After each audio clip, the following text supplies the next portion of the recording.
Hi, welcome to another video. This is Deanna Fulcher. I'm a registered nurse and a certified GAPS practitioner, and today I'm here to show you how to do kefir. When you first get your kefir grains, they'll come probably in the mail if you buy them through the mail. If you buy them from me locally, I'll give them to you in a little container like this. And this is frozen. They store in the freezer, and they're basically indefinitely. You can keep them in there for a long time.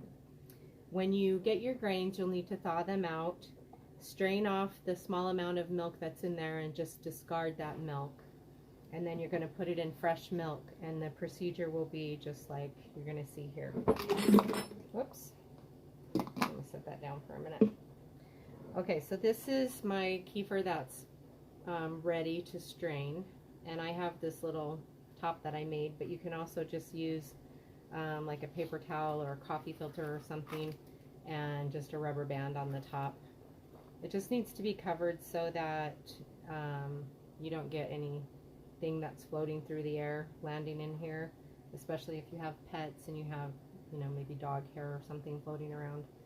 So this batch was done with raw cow milk, and so you can kind of see a little creamy layer on top. It's a little bit yellowish, and probably so the cream's gone to the top, but the grains are also mixed in here, and then at the bottom you can kind of see like a little air bubble right there. Sometimes the whey will separate more and you'll see like a whey layer here, and that's fine too. I like to stop it just when it's starting to separate, because the longer you culture it, the more tart and stronger the flavor is going to be, and I like the flavor usually to be more mild.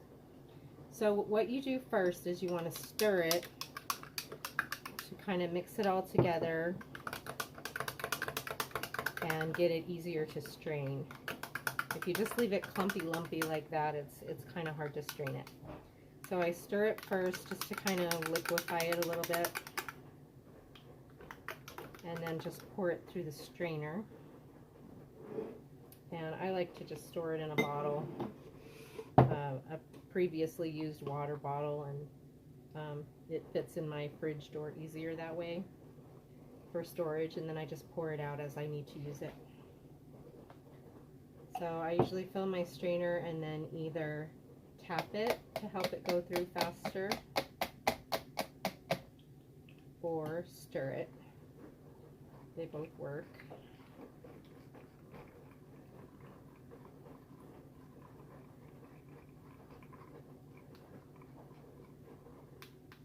If you're new to kefir and you don't know what the benefits of it are, it's basically like a drinkable yogurt, but it has a lot more good bacteria in it. Yogurt usually has 1 or 2 strains of bacteria, and if you get a really fancy yogurt, it might have 4 or 5 strains in there, different microbial strains, bacteria strains. Kefir has about 40 to 50 different strains of bacteria and yeast, beneficial yeast. So it's a lot stronger and more powerful in terms of healing. And since it is so very much stronger, your body will take a little bit of time to get used to it. So when you're first starting to use kefir, you don't want to just go and drink a bunch of it. You'll probably end up with diarrhea because your body has to adapt to all those new bacterial and yeast strains coming in. So what you want to do is just start with 1 teaspoon the first day. If that's still too much and you have all kinds of symptoms starting up, like rashes or urinary problems, diarrhea, things like that, or even emotional things or headaches, if you just get a lot of strange symptoms, it's probably way too strong for you. So in that case, you want to just go to a very small amount, like just 1/4 of a teaspoon or something. and then try to work your way up. Now, if you do fine on a teaspoon, then the next day, go ahead and try 2 teaspoons and just increase gradually. Then you'll get up to where you can have, like, I call this a shot glass, like a shot of it a day. And you can go all the way up to like 1 or 2 cups a day once your body gets used to it, but just increase as you're able to tolerate the symptoms. And it's very healing. Okay, so now you can see in here I've got all the liquid strained off. These are the kefir grains. They're actually living organisms, clusters of bacteria and yeast. And if I kind of squeeze it and lift up, sometimes you can see like a gooey strand, a slimy little strand in there. I'm not really getting much today, but depending on where they're at in their dividing process and things, sometimes you can see that. Anyway, if they get a little slimy and gooey, that's just, there you can see a couple little. That's basically their cell division and multiplication process, so it's nothing to worry about. It's a good sign. So once you strain it, and like you were seeing, watching here, I just kind of squeeze it a little bit to get all the liquid out and get them ready to suck in some new fresh milk. Then you just take, and this is really about all that you need, and they will multiply. So once you get a lot more than that, or if it's culturing too fast, then you want to take some grains out, put them in some kind of small container or a little zip baggie with a little bit of fresh milk, and just stick it in your freezer. And you can save that for a backup batch in case something goes wrong with your grains, or you can also start giving them away to other people. So you take the grains, put them back in the jar. Now I'm actually going to make a bigger batch this time, but normally I would just put them back in here, and you don't even have to wash the jar in between, because the stuff that's left on the side of the jar can act as a starter for the new batch. I'll usually wash the jar about every, I don't know, 5 batches or so when it starts getting really gooky and I just want a fresh start. If it bugs you, you can wash the jar every time, no problem. So I'm going to go to a bigger jar this time because I want to make a little more and use up my milk that I have, because I'm going to be getting some sheep milk and I'm excited to try that. So anyway, you just put them back in the jar. Add fresh milk.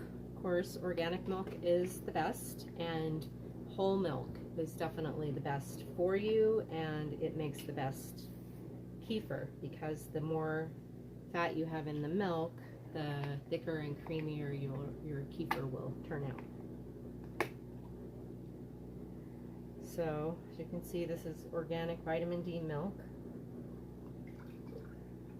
And you don't have to have an exact ratio of grains to milk. For this batch that's going to be a little bit bigger now, it may take just a little bit longer. It might take a day and a half and possibly up to 2 days to culture it, whereas this size jar was culturing easily in 24 hours.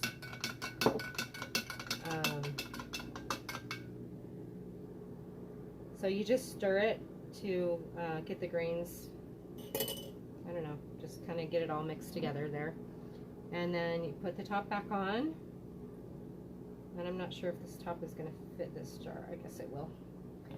Put the top back on, and then you just leave it on your counter until it starts to thicken up. Now, if I tip the jar now, you can see that the milk moves. But once it's thickened up, it will just stay, kind of like yogurt. So you'll know it's done, and then you'll also see little air pockets starting on the bottom, which is the separation of the whey. They're whey pockets, actually, not air pockets. That's all there is to it. It's really easy. So then let me show you what I would do with the kefir at this point. So you can actually just drink it, and sometimes I just leave this in the fridge and just take a drink of it every day. And this much would probably last me for 3 or 4 days, about the amount that I drink it. Then you can also, a lot of people like to separate it. If you want your kefir to be thicker, that you can actually eat it with a spoon, you can thicken it up. And with the thickened kefir, you can also use it as dip, like to put some spices. This is a ranch dip mix. So you could just actually add this to the kefir and make dip out of it. You can thicken it to the point where it's usable as cream cheese. You can use it in place of buttermilk, like in pancakes and things like that. So anywhere you would use buttermilk, you can use kefir, and pretty much anywhere you would use yogurt, you could also use kefir. So if you want it to be thicker, you can use a regular strainer like this and a coffee filter, or I like this one because it has a flat bottom and it's freestanding. So you just put your filter in there and dump the kefir in, and then the whey will start separating. It'll start separating in just a minute here, and I'll be able to show you a little bit. Anyway, and it'll just drip through there. A cheesecloth, I found, is not really as good of an option, just because quite a lot of the white stuff, the curds or the solids anyway, would get through also. So I like to use the coffee filters. And if you wet your coffee filter first, it'll start dripping faster. So that actually will take a minute, because that's pretty thick. If you want your kefir also to be thicker and richer, you can also add some cream to it. And if you move your grains to straight cream, like heavy whipping cream or fresh cow cream, then that will make sour cream, homemade sour cream. And the same thing, you just mix it in there, let it sit until it's thick. The only problem with sour cream per se is that the grains are going to be harder to get out, just because it's so much thicker and it'll have a harder time going through the strainer. But you can do that.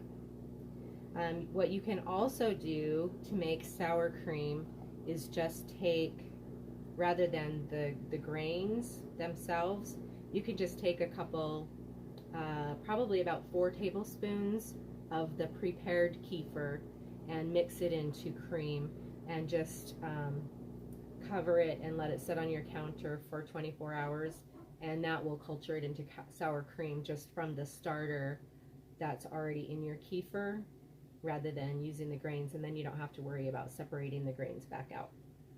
So that's the way I would do it. Okay, now this has started to drip. You can see the whey dripping through there. And it'll take probably an hour or two. If you don't want to leave it out on your counter, you can just set this whole thing in the fridge and let it drip through that way. And then you would have thicker kefir. And you can mix fruit in it, you can mix some honey in it, whatever you want to flavor it with is fine if you don't want to use it plain. And then the whey you can use as a starter for fermented vegetables. You can mix honey and lemon in with it and make lemonade. I call it whey-lade. You can also use it in place of the water in making bread or pancakes. Well, pancakes you'd probably have milk anyway instead of water, but anyway, you can use it in cooking, put it in soups or things like that, or you can just drink it plain if you like that. Okay, thank you for watching, and if you watch the next video, I'm actually going to use some of the kefir to make a salad dressing. I'm going to do a mayonnaise video of how to make mayonnaise, and then use some of the mayonnaise and the kefir to make ranch salad dressing. Okay, thank you.